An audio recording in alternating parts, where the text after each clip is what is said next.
Onun içinde var yine. Tamam. Şu an aşağısında. Sağ olun. Kenar Bey bizim alacaklar.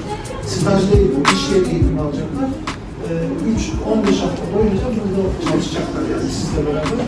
Ne yapmışlar? Rehberhanelerde istatistik ofisleri kurmuşlar. Yani bildiğimiz anlamda şu an hani kullandığımız anlamda bir istatistik ofisi değil ama sonuçta bir veri ihtiyacı var, bir karar verme ihtiyacı var.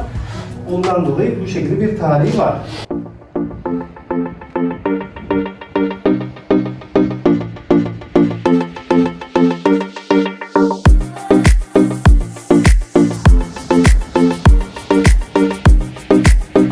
Evet, öğrenci işleri binasında bulduk. ÖSYM bürosu, derslik, amfiler, öğrenci işleri.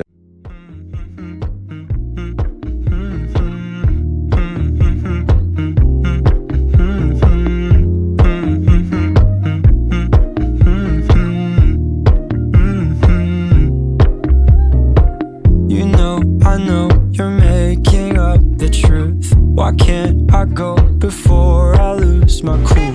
I love you even if it's difficult.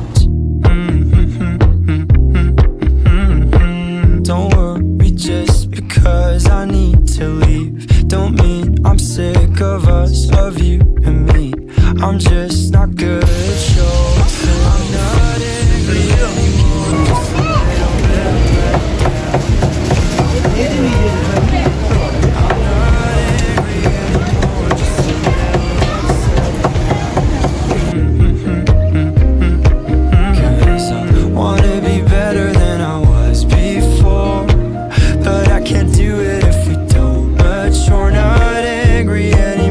Just a little bit let down.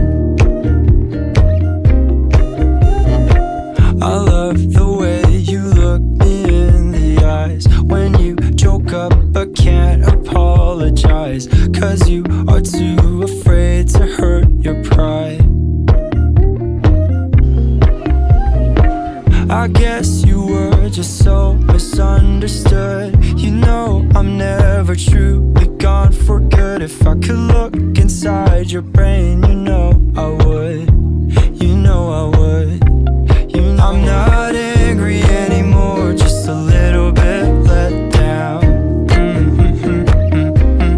I'm not angry anymore, just a little upset now.